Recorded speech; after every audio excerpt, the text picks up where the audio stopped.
We're meeting at City Hall in the first floor conference room on Tuesday, February 5th, 2019 at 6 p.m. Item 1, I'll call the meeting to order. Item 2 is to review the DPW report. Joel, highlights? Yeah, I'll What do you go wanna over do here? a couple of highlights. If you have a chance to read the packet, you'll see that there's an awful lot of work done in the last month and on a variety of tasks. I'll point out a couple things with the airport. The hangar construction, planning, and design discussions continue. That's an exciting project. There's quite a bit of work that needs to be done before that can get started. But there's anticipation that there'll be city services out there, and so a lot of planning. With some of the buildings and grounds work, we've got a memorial bench program that's been implemented. We've had a number of donations, and so we've got benches and grills ordered. Work at the zoo continues as long as the weather's permitting. On phase 1 improvements to the petting zoo, our staff's been doing a great job on that. And if anyone wants to take a field trip down there and see that, let me know and I can arrange for that. But they're doing great work. In engineering, the signal improvements at Lincoln Street and the Riverview Expressway are complete. I'm sure you've seen we've got some different signals there. They're operating well. I don't think we've had any issues to date. Our East Grand Avenue project, the final plans were submitted to the DOT on August 1st. The bid opening was December 11th. And the low bidder was Gerke Excavating from Toma with the low bid amount of $2.5 million. The engineering department has built a new website, and it will be in this report online, so if anyone wants to look at it, it'll have information on the project along with detour and construction schedules. A meeting was held with the chamber, who's going to be working with the engineering department to meet with property owners in the coming weeks to update them on the project and provide some basic phasing and the construction schedule. I want to compliment the engineering department. If you do get a chance, take a look at the website. During the construction season, you're going to see regular weekly updates.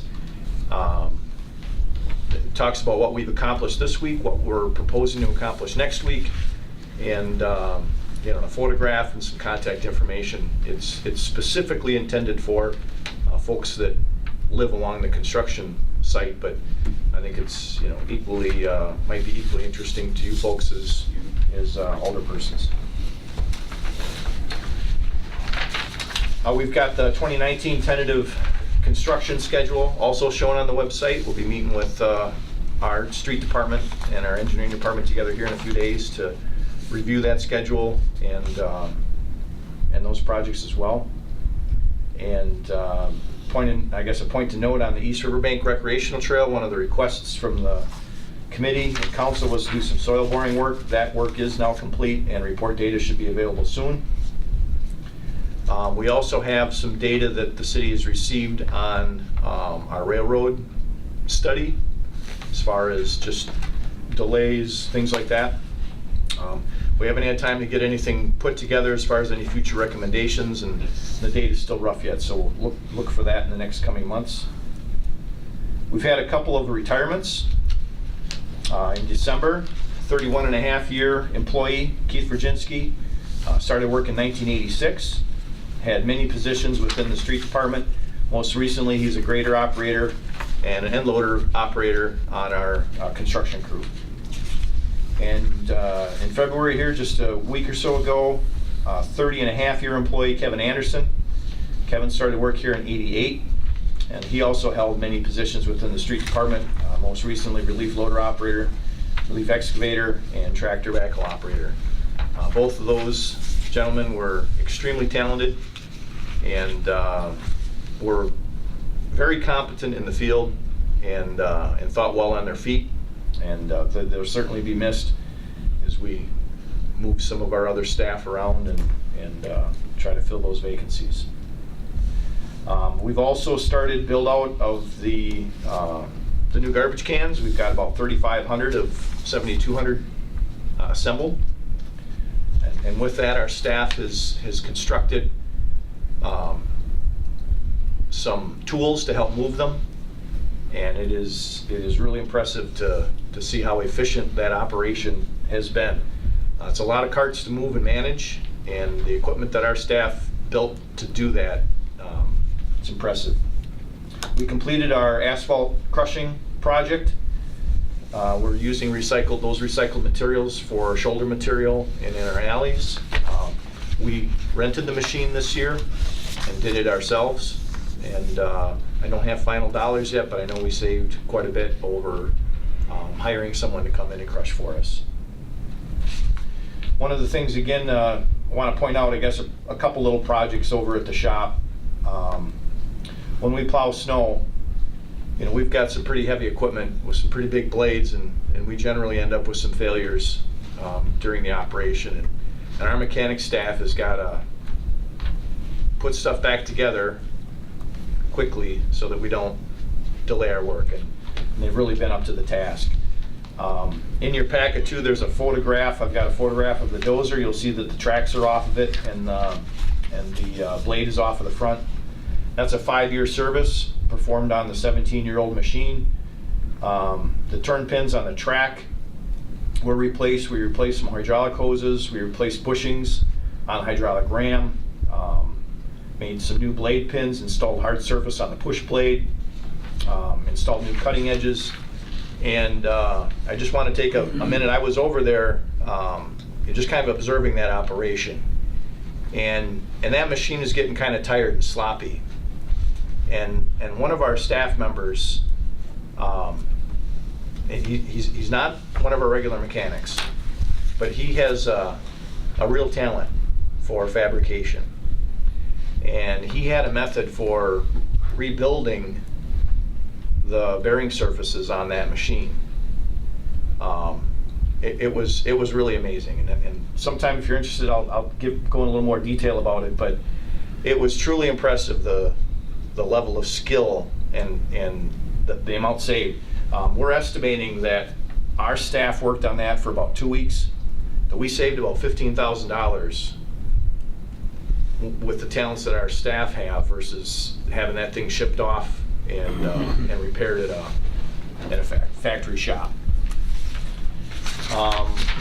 Wastewater.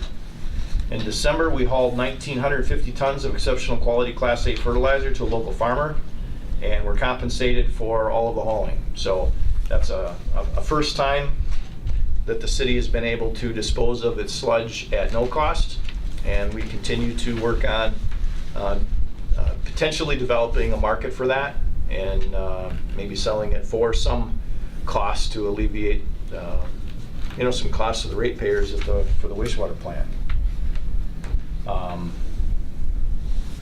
The Wastewater Commission, if you see some work happening this summer down there, with the staff recommendations, selected Process Equipment Repair Service LLC to perform the primary clarifier overhaul this summer.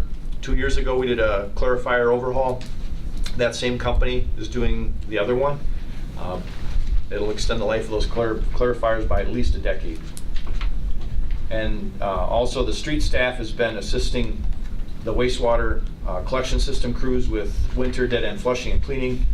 And it's an example of interdepartmental cooperation that improves efficiency and helps preserve our collection system. So I'm real pleased with that. There's pages of other information on some of the other projects that we've done this last month, and as usual, we'll get this posted on the city's website. Thanks, Joe. Any questions, anybody, or comments? One quick comment, Joe. Your link to your homepage or website, can we get that actually, can you lobby for it to be on, or is that something that we could take action on? So that there's a link right on the city's homepage itself. You know what I mean? So if someone goes to wirapids.org, it's one of the main things that they can find instead of, trying to locate everything else. Well, I know that the way the site's designed was to try to avoid having, once we get out of the winter season, if you go on the website right now, there's a snow and ice control tag right on the homepage. Once we get into the construction season, we'll have a construction season type tag that'll go straight to those pages. Yeah. Okay. Yeah, absolutely. Yeah, because I've even had a couple issues trying to find this, trying to find that, and to make it as user friendly. And that, obviously, there's probably a reason why you created this, is to reach out for outreach to Right. residents. So, yeah, if we can do that, that'd be awesome. So, Yep, will do. Scott? It's not related to this report unless somebody else has some questions. I don't have questions, I just want to say a couple things. Okay, why don't you? You know, we're saving money on this. I hope that someday we don't cut ourselves too short, that our crew can't do it. That we have enough people working to do that type of stuff, so we don't have to go back to sending it out. The other one, on East Grand Avenue, Joe, Yes, where it is here now. I did highlight it. it's on the second page. Page 2, the PECFA funding possibly to look at. Mhm. There were 2 gas stations along there. Yes, and a dry cleaner. Yeah, that's right. Has anything been done with that over the years, any of that stuff? Probably not. I think the sites are primarily closed, DNR terminology, but we've done a phase 1 investigation and a phase 2 investigation for all of those sites. And that information was used during the design and environmental study and stuff for the DOT. So the contractor knows and the city knows for our sewer and water work, you know, where we're likely going to expect to see contaminated soil. That was part of the reason why we lined a portion of the sewer along East Grand this last fall, was to avoid having to dig in some of those areas. We're still going to have to open cut some areas, but we're going to try to pursue the PECFA fund and work with those property owners. That helps to cover disposal costs of that hazardous material if we find it, and it helps the property owner out too, because they don't. It goes against that particular site, I guess. Is that funding, is that the same as a Brownfield grant through the DNR? Because applying for that as a municipality is a lot easier to get as opposed to an individual property owner. Right. So did we exercise that? I think it's a little bit different, just because these sites are known sites. The DNR is aware of them. There's been testing and monitoring that has been done on them in the past. It's just that we're likely going to get into the area of impact and with our excavations, and at least for the petroleum sites, the PECFA fund is, we just make notice that we have an intent to submit a claim against the 2 particular petroleum sites, and get concurrence with the property owners to do that. The other reason I ask is because I know that, where is the other petroleum site that was on? Right at 4th Besides Street. the corner? The Or is that all- restaurant there, Yeah. There's also one just down past, by the bridge. there. down by the movie theater, right at 2nd Street. The gas station there. The restaurant across 4th Yep. Yeah, on the south side. has a gas station. Okay, and then the other one being way up on the other end, right? That's the parking lot at the movie theater. Parking lot down. Yeah, so that's actually outside the DOT project, inside the city's project. And then the Chamois Car Wash, that's on the far end, far east end. And what is the intention, and not that we have to take this too far, but what is the intention of that property in particular? Well, it's a tax foreclosure that the county's. Coney has it. County has that? I think it's on their website, yeah, for sale. Don't quote me, but they've got it, whatever the old taxes are on it. Because I got not that this matters, but I mean, I did get a lead potentially of somebody looking to put an office building in that corner. I'm sure they could buy the property pretty cheap. Right, but the cleanup is the issue. Yeah. Okay. All right, thanks, guys. Scott, what do you have? Well, this is just to keep you informed. I'm on the Beautification Council, and I was always interested in looking at the different parks. And like, for example, Demis Park, it has hills that are 45-degree, hard to cut, and other situations where it's time-consuming and labor-intensive. So I went to an entertainment park in Tennessee, and I just got an idea. They had a beautiful eagle. I mean, it was 60 feet long, made out of wood, of different kinds of wood that's inserted into the hill. And you could put, for example, gravel behind it so it doesn't have to be cut. And you could have maybe a sponsor of Ho-Chunk and Native Americans and so forth. So I started talking to the beautification. I said, we're doing parks, and do we talk about parks after the fact, or do we talk about parks as we do it? And so they were talking about it, and I said, why don't we come up with themes? Like, you could have Fireman's Park as kind of heroic, you have first responders and other groups like that, and maybe Aspirus would help fund some of that. You have Demis Park, it could be a cultural park. You could have, like we have a Hmong group, they might want to sponsor something there. You got the Eagle for Native Americans, you have a Norwegian group that meet periodically, they might want to put something. And I thought Veterans Park, well, naturally veterans.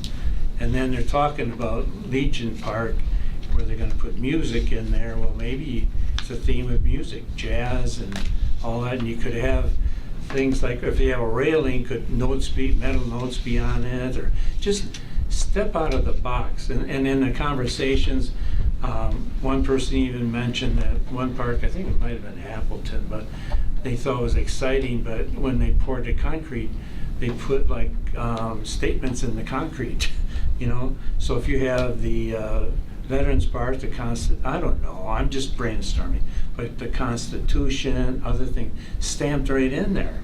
And so you're laying all this concrete, or you're gonna have just plain concrete, trees and grass. Or can you do something as we build the parks? So that's an initiative. So I wrote 2 proposals, and they decided to meet with the Cultural Center, the beautification. So the Cultural Center jumped on it because they said they've been talking about this for years, you know, and they have the artists and ideas, and they did surveys, and so what they're going to do is try to get the catalyst of those people. And the mayor thought this whole idea should be given to the Parks Commission. And so they asked me to speak to that on Monday, and someone from the cultural arts might speak to that. My suggestion is going to be is to create I guess I want to use the term hybrid group to look at parks, you know, so it's not political. You know, just get some artists. And so I talked to Dustin Anderson, he's in charge of the area chair for the art department, and he said, wow, if you get kids involved, there's money out there that and you get the kids' fingerprints in the concepts. And so I just wanted to share with you what has been discussed, and this is going to be discussed on Monday. And so all of a sudden, a month from now, you hear about it, you say, where were we? Why didn't we know some of this discussion that took place? And maybe it won't come to fruition, but if you're going to put Legion Park in, and you're going to put new stuff in there, why not put the new stuff based with art? And the thing is that we want to approach our downtown as a destination. I mean, wouldn't it be great to have some of the parks with themes, and people could go to those themes, and you hear about people going to outside cities where there might be in medium strips art and all this other stuff. Why don't we think out of the box, especially when it's new rather than after the fact? So I thought I'd share that, so you just aren't blindsided in the future and say, well, we didn't know all this stuff was happening. And these You might agree or disagree or whatever, but I think, and it might take a journey, maybe, like, I would like to see the first item to be a wow item, so that others will follow. I mean, this is, and with lighting or whatever it might be, and it might be something that maybe take 10 years. You know, piece of art here, piece of art there, but let it grow and see and be something really cool. But I know you're talking about Public Works, and I don't know if some of you were aware of this, so I thought I'd just lay it on the table, and when it comes to the Common Council, at least you have a background of what has happened. And I gave them a timetable that I thought would be feasible. I just, if we could do 1 or 2 projects this summer when we put in Legion Park or whatever, why not do it then? So, just so you know. Thank you, I like that Thank you. idea. And especially if we can pull donated art. One of the things that I always kind of caution is what Wassa did by purchasing those sculptures and everything. That gets really sketchy. But as far as displaying local artists and ideas and different things, no, that's cool. I'd be in favor of that. I know when I go to the library and see the high school art, that's fantastic. Or you can get an artist, a high school kid that left, as in the college or mid-state or something, to come back and, you know, they probably wouldn't charge as much as know that they have a piece of history there that they put in. This is really exciting, but just as a point of order, this is not an agenda I item. know. So we No. really should, you know, we could add it as a discussion point. I'm sorry, I just thought Yep. for future, I didn't know when to put it. Okay, put it on Thank another you. next Yeah, meeting or thanks. something. We'll talk, I have some ideas. Let's see. Number 3, review proposals for sanitary sewer lining contract. So we opened bids today. Each of you should have a copy of those.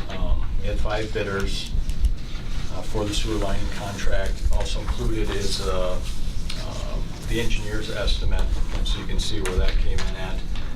The sewer lining contract for 2019 includes just over 400 feet of 30-inch cured in place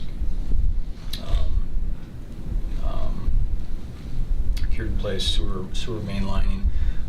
That would be down on 2nd Street, north and south of East Grand as part of that project. And then there's 1,100 feet of 8-inch sewer lining that we're also including a few different locations over along the expressway, both on West Grand and 7th Avenue and 8th Avenue as part of this contract. But the 5 bidders, Visu Sewer Incorporated out of Pewaukee, Wisconsin was the low bidder with a bid amount of $111,385.00.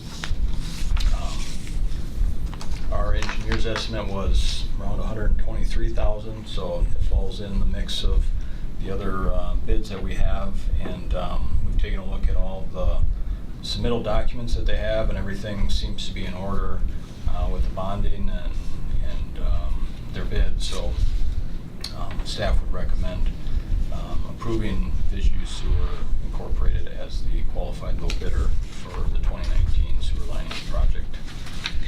What disqualifies, or at least what is our criteria for disqualifying a contractor? So there's a variety of things that they need to supply with their bid.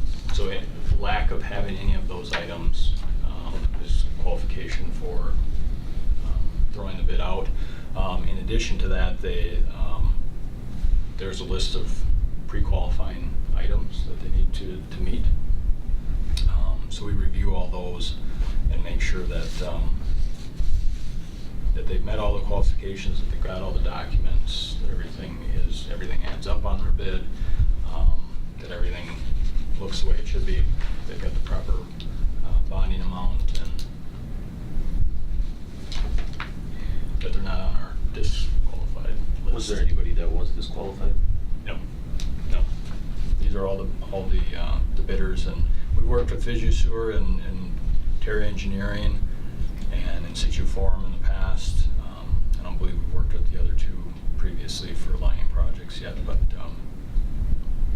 they're all qualified companies that do do this work, and I think any one of them would be, you know, besides price, certainly qualified to do the work. Now, with this being a unit it's a unit quantity bid, right? Yep. Correct.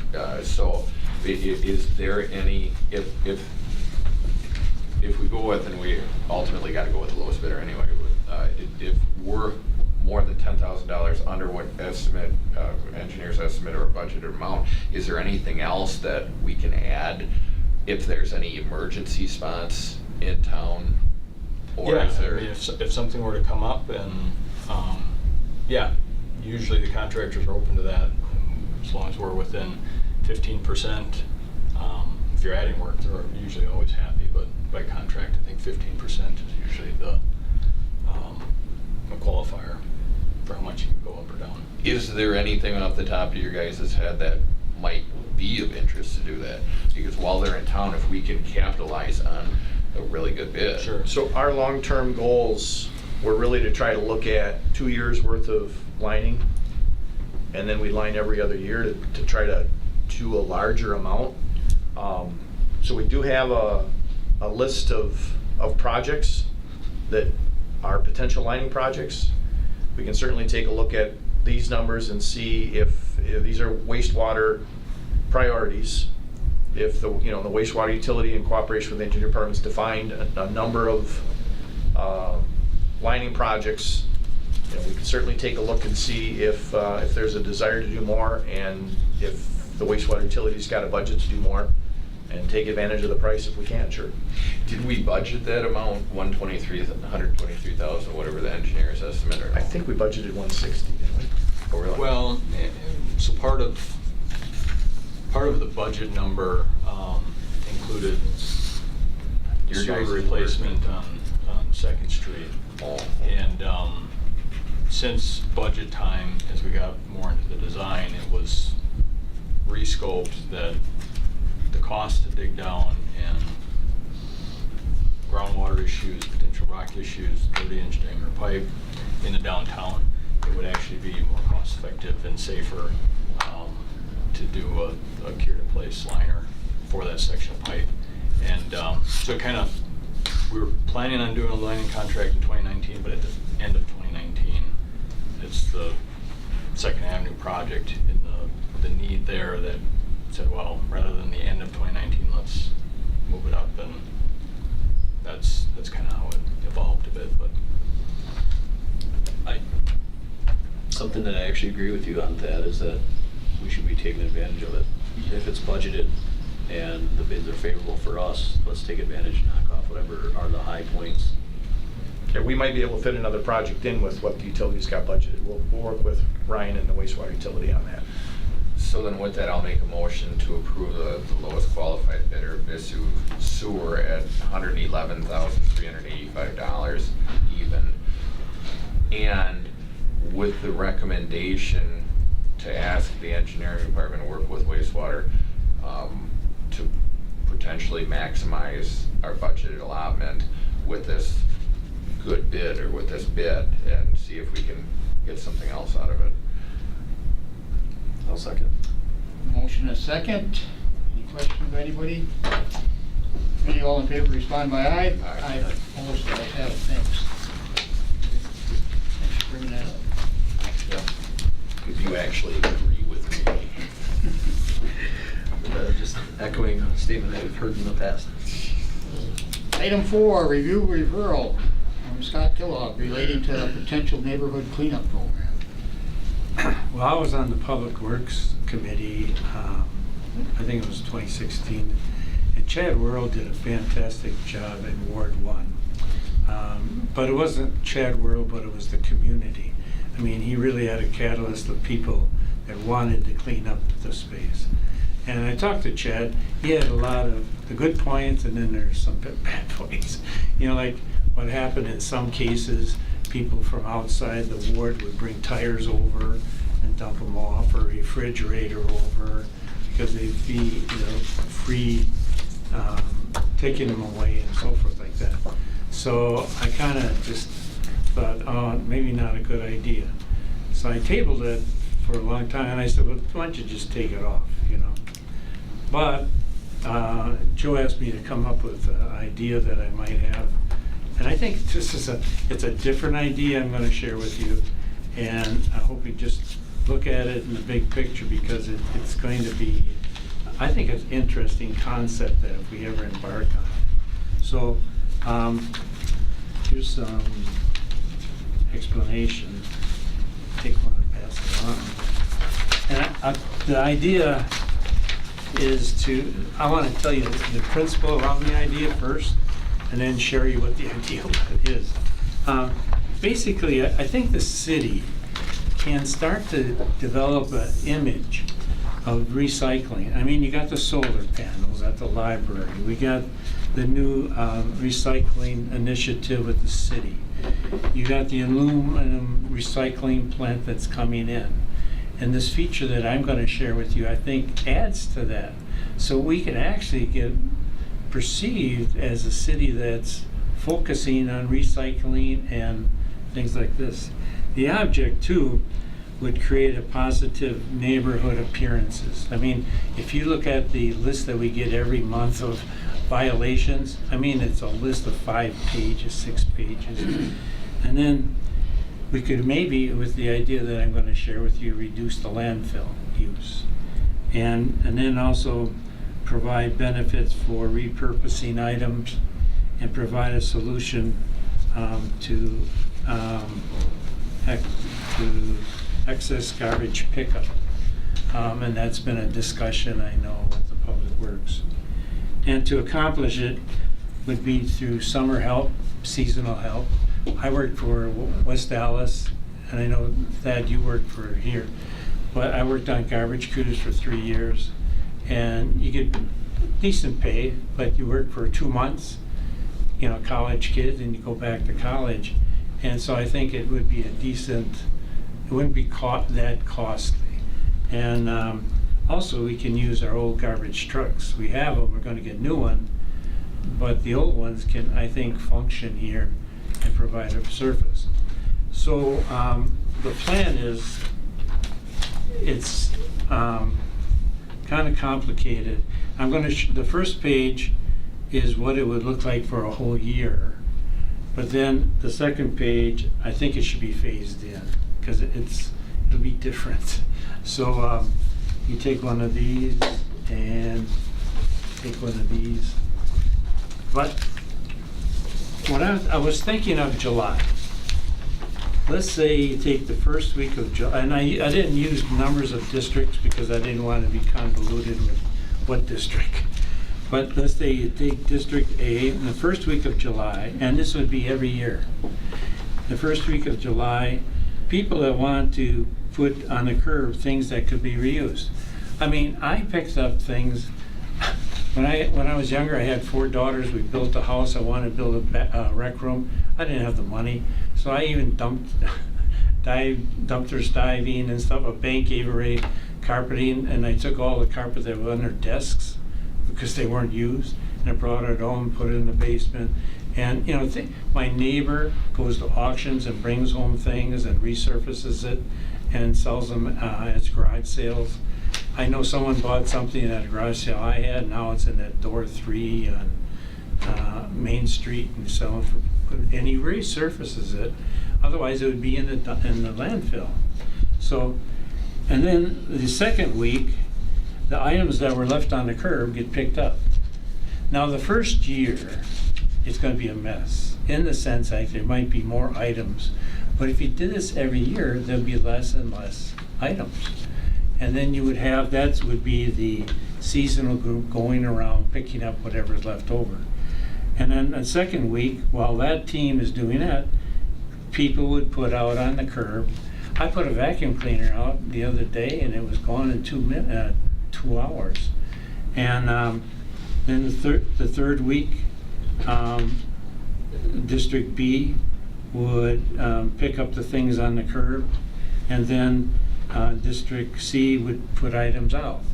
And so it would just be those 2 months, and it goes on, rather than going through August, and the concept is still there. Well, my thought would be, and then on the bottom, I have that items remain on the curb that would not be picked up would be tires, televisions, appliances, and beds. Or if you pick them up, charge that address that you might have. So I thought, well, to do this for a whole year, people just can't pick up the concept. I mean, it's gonna be, they're going crazy. But I thought, if you did something as a trial experience, like in July, the first week of July, you tried it in one district, and choose whatever district you choose. And the second week, have those items picked up. And I thought of the old garbage trucks because if there's items in there, you don't have to lift them on top of a dump truck. You know, they lift them right in the back and they crunch them. And we got them. I mean, we're getting new trucks. What are we gonna do with the old ones? And then in August, first of all, use that as a trial.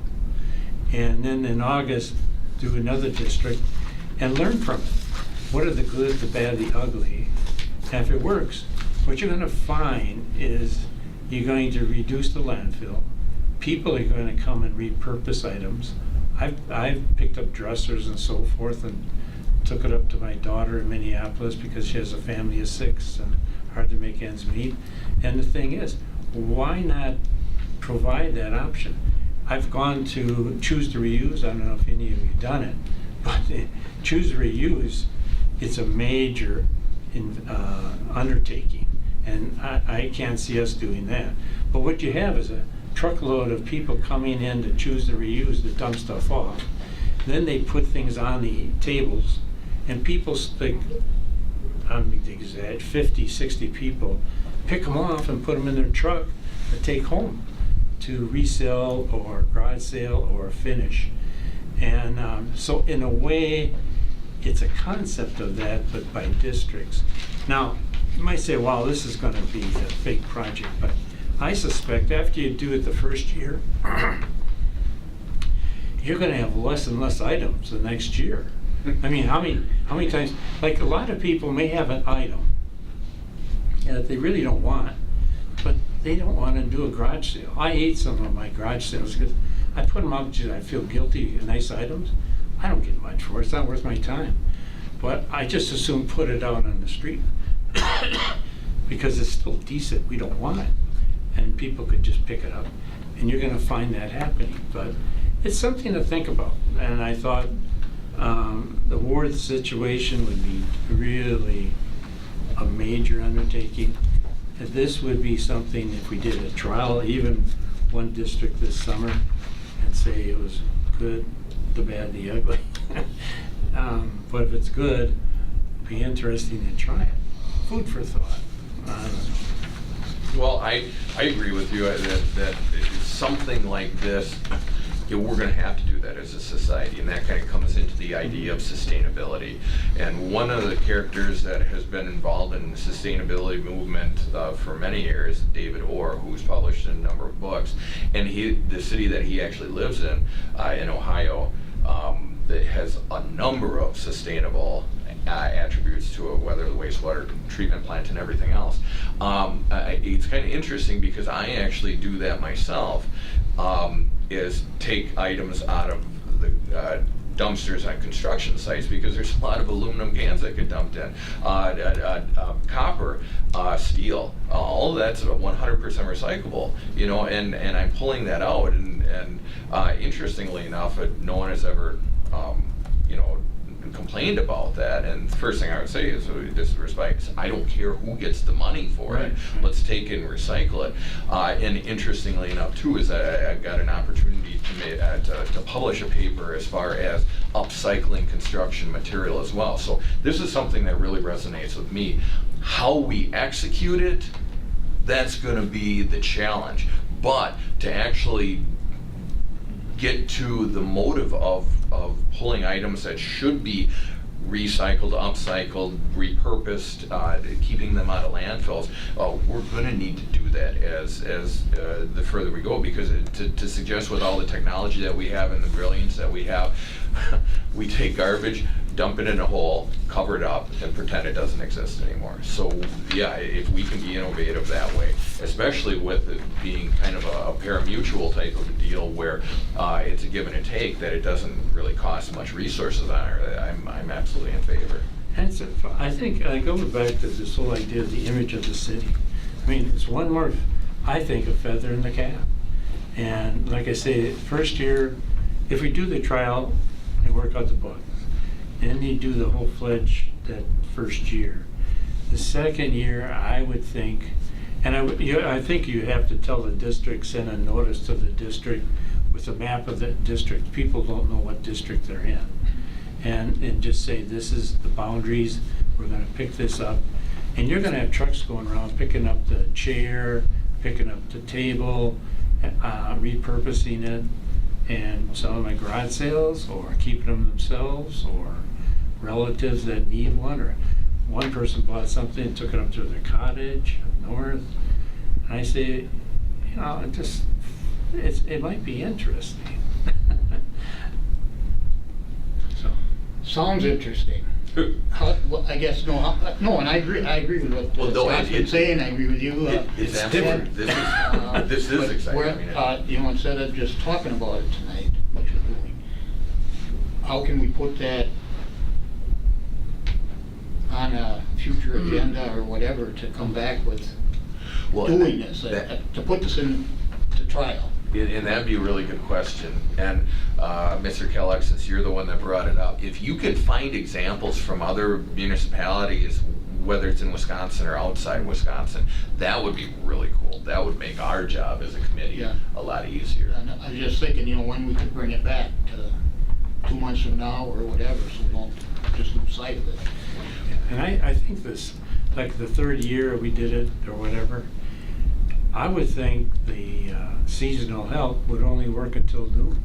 And then they'll go on some other project, you know, like cutting grass or whatever.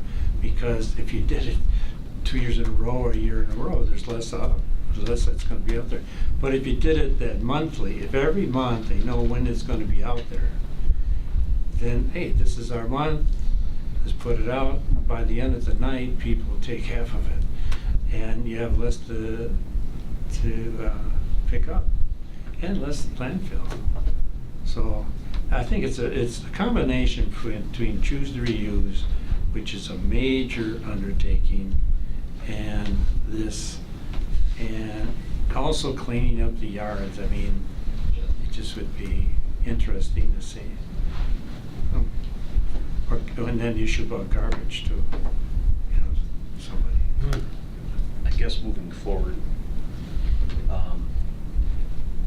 I would ask Joe, do you see the room with the amount of summer help that we get? Well, I think there'd certainly be some hurdles. And again, just, you know, kind of spitball reaction, I guess. If one of the hurdles is our current ordinance doesn't allow, if it's out at the curb, it's garbage, and the city doesn't allow rummaging. So the ordinances as they're currently written are there to try to prevent that type of activity, because you don't necessarily want somebody in your front yard picking through your stuff. Maybe you do, maybe you don't, but that's the way the rules are written. So we'd have to address that. The objective with the new automated refuse program is to reduce the fleet. And so the old trucks that we have are, put a fork in them. We should have replaced them probably about 4 or 5 years ago.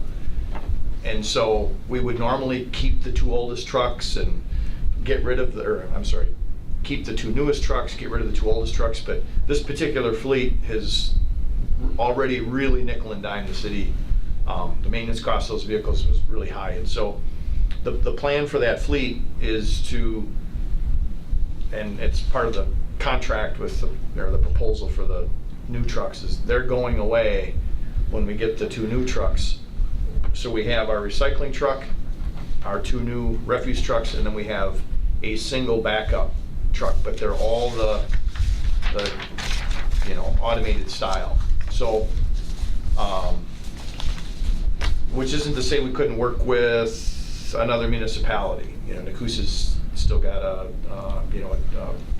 rear type truck that, you know, they're still providing that service there too. So, you know, we could work with Advance, we could work with a number of our local contractors to provide that level of service, or maybe rent a truck from them, whatever. The other challenge, I think, is that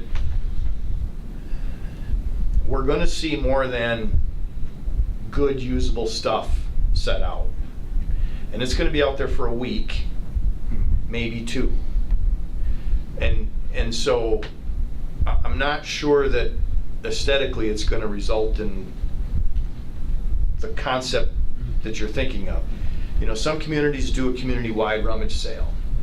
I think, you know, something like that, something like a specific location where if items were kind of categorized, where it's, you know, kind of like a choose to reuse, where it requires a lot of planning. Yeah. If you're going to pull it off, you're going to have a drop site and potentially a roll-off. That a lot of the stuff's just going to go into the roll-off. The stuff that doesn't get picked back up goes back in there. I'll say in the 18 and a half years that I worked in Port Edwards and the 20 years that I've lived there, they do their citywide or village-wide rummage set every year. There's no less stuff the next year. I mean, every year they have it. Every year there's 50 or 60 places, you know, in a community that has about 700 residential homes. It's a tenth of the size of Wisconsin Rapids. And the amount of stuff that's out doesn't go down. I mean, it's every year it's the same thing. So I do think that it could be a successful program. I think that having a citywide type event once, twice, 3 times a year, I think could provide some benefit, especially if people have things that they'd like to drop off somewhere and someone knows, hey, I can go on this day and basically rummage through all of it and see what might work. Choose to reuse is basically volunteers. Right. So Yeah, I mean, we'd have the cost of the tipping fees, and we'd have the cost of, you know, if it were an old refuse truck, you'd be looking at 2 employees. You know, one to run the truck, and then it's not gonna be little stuff, it's gonna be couches and big stuff, so you're gonna need 2 or 3 people to load it. So, we could do some cost analysis and try to figure out what it would cost to perform. But I think it's a good idea. I think there's opportunities to reuse a lot of things. I mean, it's just a matter of trying to put together the program so that it doesn't kind of get out of control, or it doesn't become just a lot of junk out on the street type of thing, and people rummaging through a lot of stuff, you know. that's what I thought, the trial. Yeah. The first year, just see. But the bike in the backyard's getting rusty. It's, somebody might take the tools out of it, or wheels out of it, or whatever, and repurpose it. I sold 2 bikes like that. They were in bad shape, but they were quality bikes, and they just took the gears and repurposed them. So I would think moving forward, we could, I mean, I don't know timeline wise, but I would think next month, because if we want to do something this summer, we would have to have a plan for next month. So could you, because I don't want to sit and dwell on the negative or what we could deal with. We have to talk about it for sure, but we need to be creative, because I do think that this is worthwhile, which is why last month I wanted to bring it back up and, make sure we discussed it, because we need to do it. Going to the automated recycling, what's half of our calls right now is Alderman.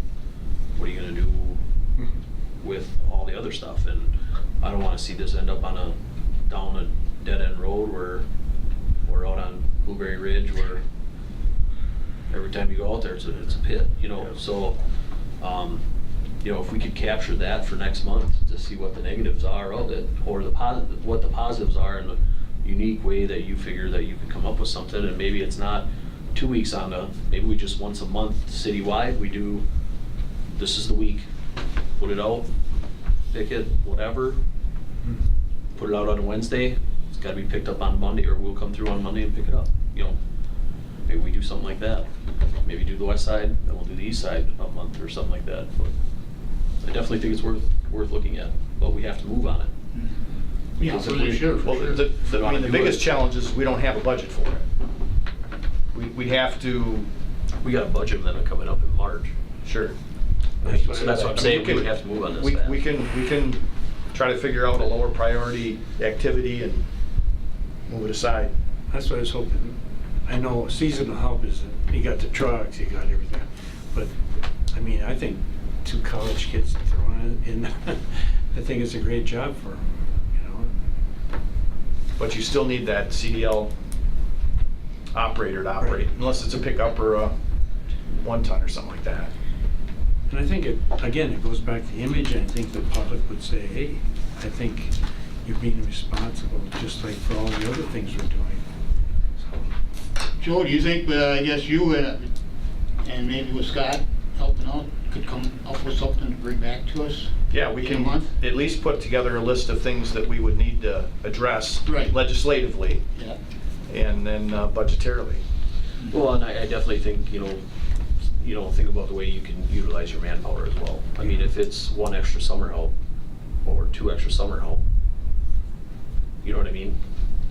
We can address it in March, but we would have to know next month what Sure. we're kind of looking at. So I can tell you right now, what I have been working on as far as, bringing something to this committee was both at the committee's request and the mayor's request, is trying to put together a program for a street resurfacing program. And so we have ideas for how we would conduct the project, but there's 2 other big things that we don't have set yet, is how we're gonna pay for it. The assessment language that we have in the ordinance right now is incorrect, and it's incorrect because we've never used it. Nobody's ever had to look at it. And if we try to apply it, it doesn't make any sense. So we need to address that, and then we also need to address our street degradation fees in that ordinance, so that we're capturing some of those costs when the utilities are cutting into the street. So that has been a top priority, to try to develop potential ordinance language, budgetary numbers, and how we're going to do that. The other project that I've been focused on is taking a look at our sidewalk maintenance program and how we execute that. We've struggled not so much with the sidewalk that goes along with the construction or reconstruction project, but it's those maintenance patches out in the field. We've really struggled to have the contractor over the last couple of years actually execute that work.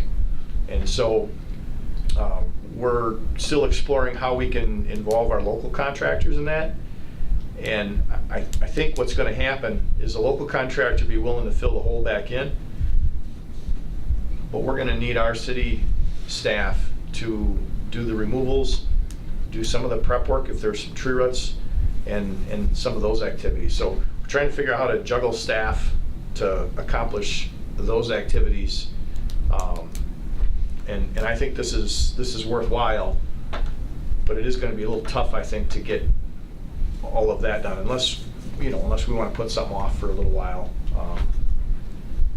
Like I said, the priority that I've been given is let's get this street surfacing program put together, at least in concept, so that legislatively we can look at it and see how we can make it work. So like I said, I'm very willing to work on it. I think it'd be a stretch to try to have something done by next month. We can certainly make progress. We can set a couple meetings and sit down and go through some ideas. And Well, and one thing at the end of the year too, like Mr. Graff mentioned about carryover funds for, we don't have an IT director, we're saving a whole bunch of money that way, so we had a vacancy in the clerk's office, different things like that, that once at the end of the year, these funds become unassigned and basically unrestricted, they become what we would like them to become in the future. So realistically, we could, wherever those go, we have control of the budget through the budget amendment process, and we could channel those funds into these particular projects instead of going into who knows where it may go annually. So that's a very, very real possibility there, and we should be able to, between benefits and everything else, salaries with different vacancies, we should have a considerable amount of money that we could put into this. So maybe that's what Mr. Zerflu, your chairperson of the Finance Committee, that's one thing that we could take a look at and work with Finance in terms of the budget amendment carryover to reallocate those funds. Thanks, Joe. Scott, we're looking at a month from now, but a lot of other things going on and being taken care of. But if there is time, you can look at something to put it together and bring it back in a short period of time to let us know where you're at. You know, it may be something that because of where we are now, you know, a trial would be nice if we could do it in the summertime for a month, but it may be realistically that it couldn't be done until maybe next year or something because of other things to go on. So I guess we could have a report in a month or two. Yeah. Okay? Anything else with that, Scott? No. Yeah, okay. Thanks. Number 5, yeah, thank you. Number 5, review of the referral list.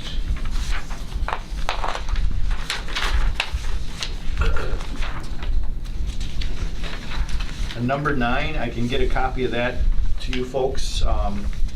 Correspondence of the First Congregational Church related to the Grand Avenue project and assessments. Our city attorney reviewed that and said that it really isn't a referral for committee because the ordinances wouldn't allow, well, what they're looking for is a reduction in their assessment because they allow the general public to use that parking lot. And you know, after running that past the city attorney, she reviewed the ordinance and said that there's no discretion. If there's a desire to change the ordinance, that could be referred to committee, but that isn't an ask that can be brought before the committee. So I did cross that off, but I wanted to make you aware of that. I'd be glad to get you a copy of their request. I think we could potentially remove number 2, the permissive flashing yellow left turn lights. That is something that has become a standard practice now in the review of all intersection lighting, is to determine what, you know, where that's appropriate. And I think, unless Joe, you have any other thoughts on that, I think because that's a regular, Long as it's we're just like we look at, As long as you know, we're looking at it, yeah. so that I don't think we need it on. that we could remove that one. Okay. Also, number 4 and 5 are things that have been there for a long time. The number 5, that request, you know, it's looking for, you know, vacation of part of the street right away.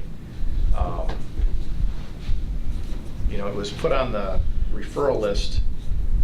It hasn't come before the committee for review, but there's, I mean, certainly as staff, we don't recommend vacating street right away for,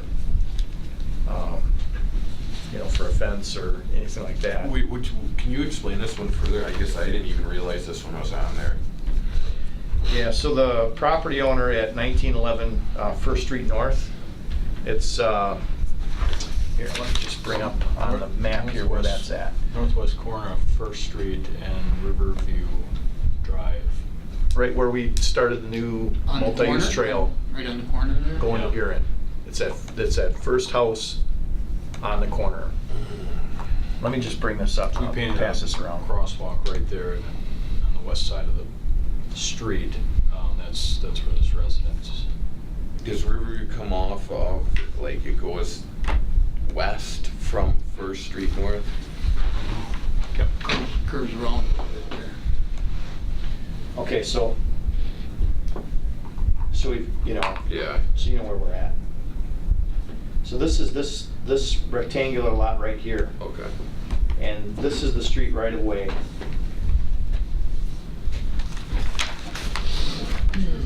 Make sure I understand the Yep. exact spot. Right in here. Sure. This is Grinnell's Creek up there. Yeah, we've got the railroad tracks here, RCH Spring Street Cemetery Okay. right here. Watch the prison speak. So it's a street that's going.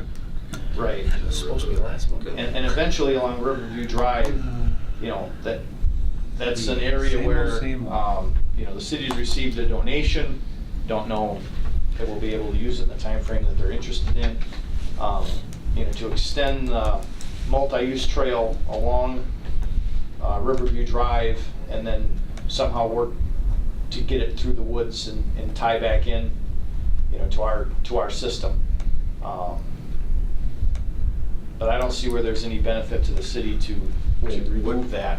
What is the vacation, I guess, or the vacation request? Well, she wants to, you know, put a fence up or something like that over, you know, closer to the pavement. So how would she be able, because it, like say vacating an alley, you would give it all the way back to the middle. and- Yeah, I think what she'd want is, you know, just a portion of it. So maybe that it follows the road. It would, I guess with this, without view, you know, because I don't know, is there something that they would be able to ask for a variance to be in the government right away instead of doing a vacation? Because once a vacation occurs, then that It's land done. is gone. Yeah, and you know, the process, well, yeah, there's a normal zoning, process. I'm sorry? Isn't that the whole purpose of a conditional use?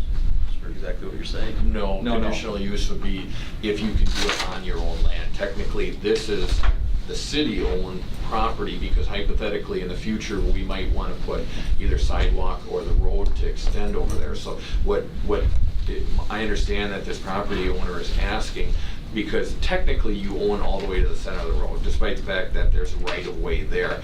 Sometimes you can vacate that or ask for it to petition to be vacated, and then you get all that land, the road doesn't exist anymore type of thing, but the road exists. You know, it'd be hypothetically if a dead end occurred and now there, in theory, there's a right of way, but it's green grass and whatever, so you'd vacate all the way, or it would be vacated all the way to the center of the road. But with this, yeah, It changes ownership of property from public to private. yeah.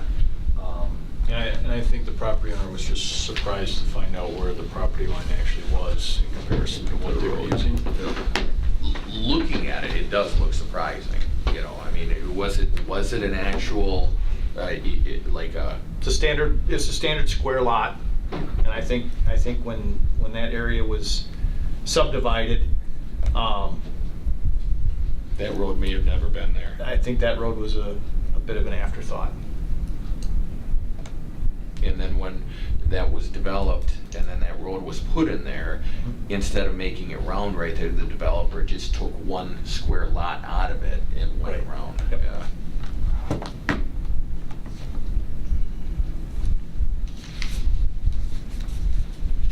Okay. Carry on, I'm sorry. That's all right.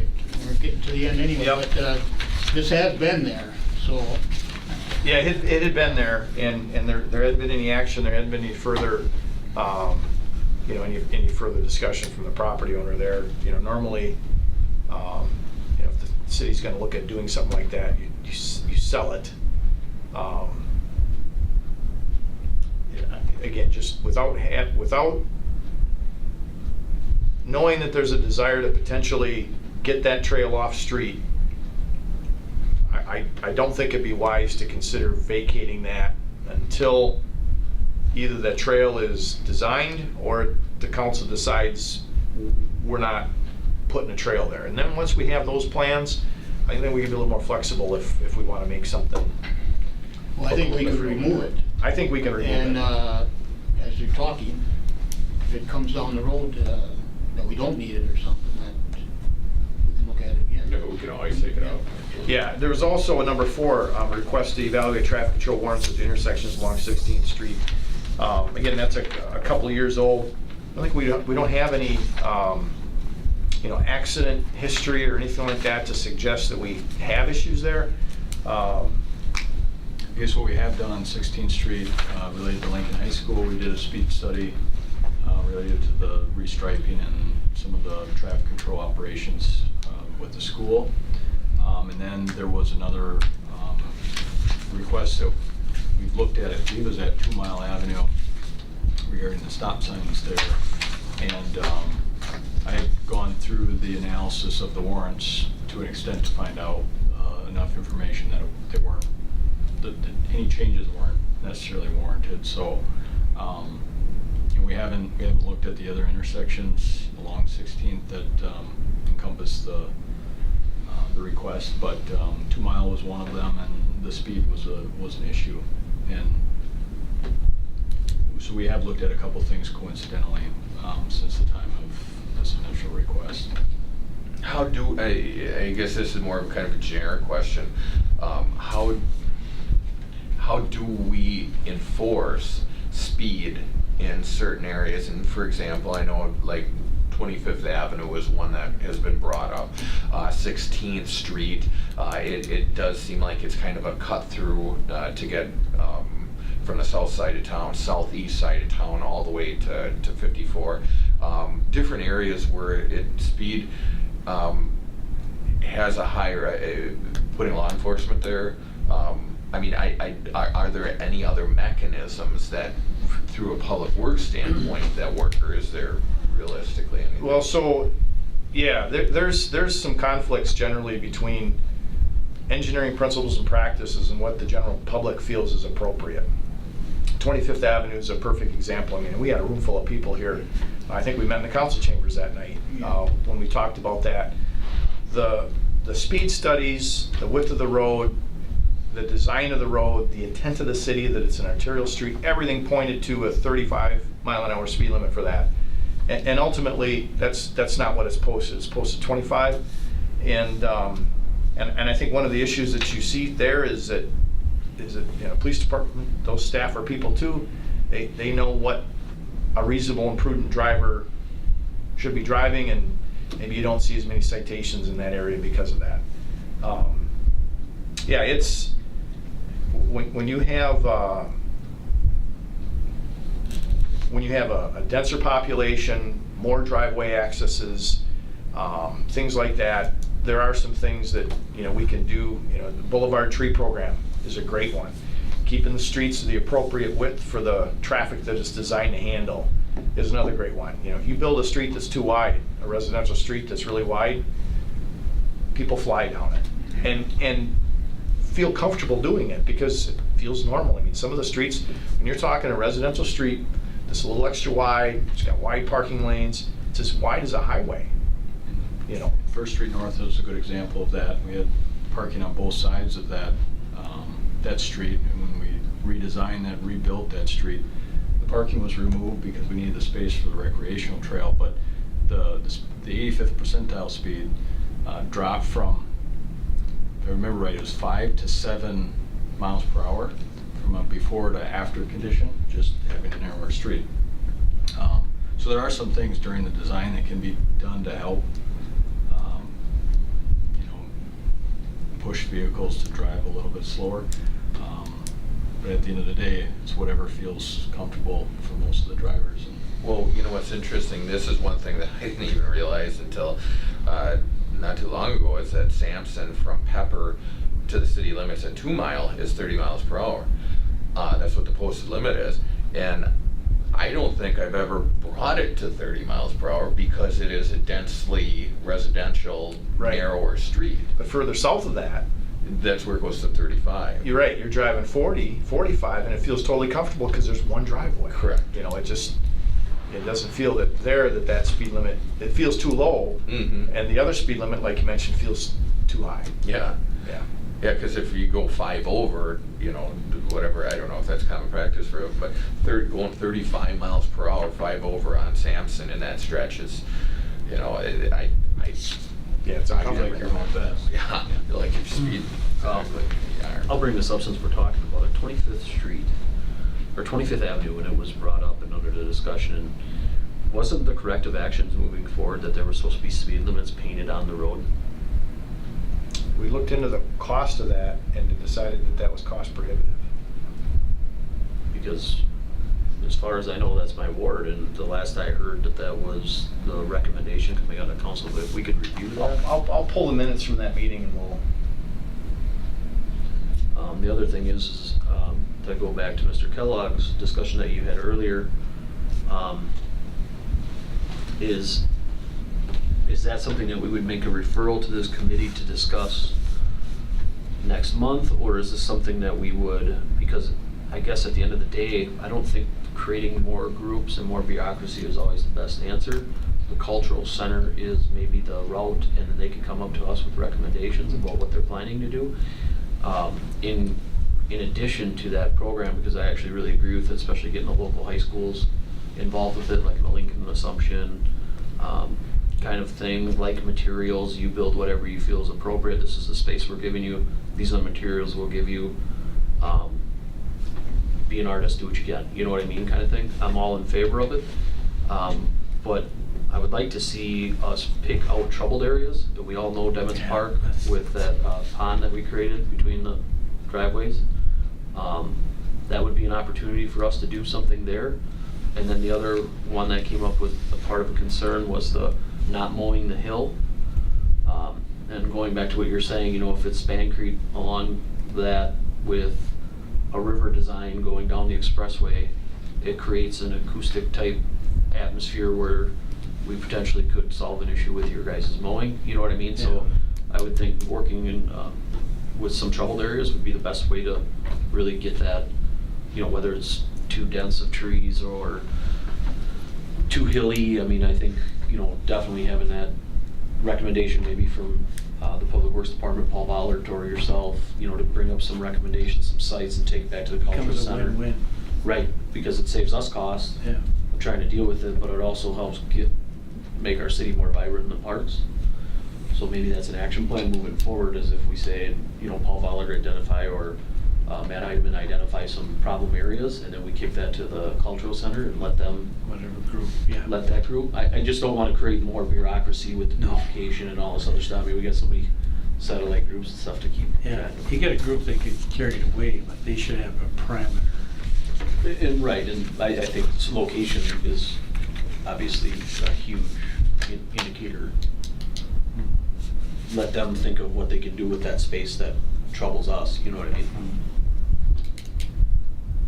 But is that a referral? Yeah, what was that? It's kind of my thoughts, and I'm not sure if we should make a referral or how we would make a referral to that. Just say, let's talk about it next month. Put it That's on further agenda item. discussion, we'll put it on for discussion Yeah. next month. You know, like I said, if we could identify some parts, and maybe we have the cultural center here to get maybe a little bit more of their background or what they're thinking. Or the Public Works Commission, somebody representing them, if it's gonna go to that group.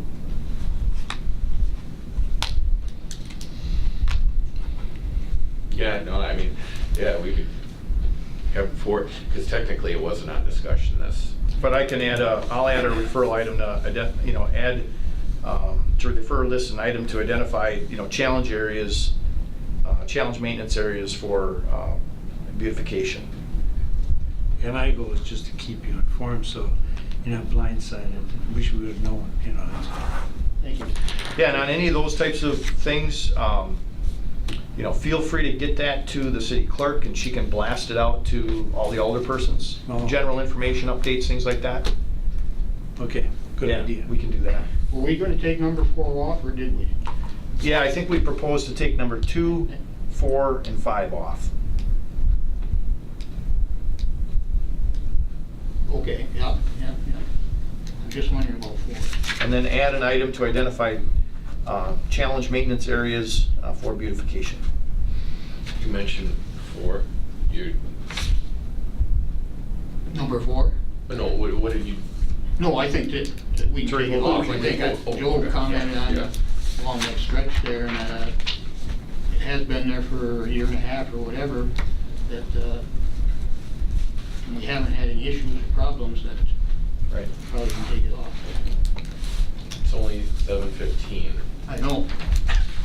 Let's get moving.